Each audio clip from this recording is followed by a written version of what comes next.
নমস্কার বন্ধুরা, আশা করি আপনারা সকলে ভালো আছেন।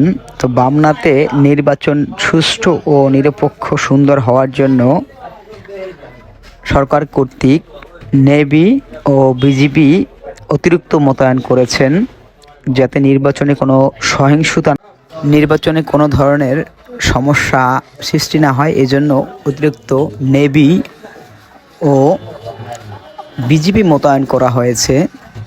তো সবাই সাবধানে চলাচল করবেন। আজকে থেকে বাইক নিয়ে প্রয়োজন ছাড়া কেউ বের হবেন না। বের হলে অহেতুক মামলা বা অহেতুক বিভিন্ন কথাবার্তা শোনার থেকে না বের হয় ভালো মনে করব। দেখুন, তারা কিন্তু বামনার যে বাজারে গোল চত্বর, ওখানে কিন্তু তারা প্রায় 30 থেকে 40 জনের একটি টিম, তারা কিন্তু টহল দিতে এসে। তো সবাই সাবধানে চলাচল করবেন। সবার জন্য শুভকামনা। সবাই ভালো থাকবেন, সুস্থ থাকবেন।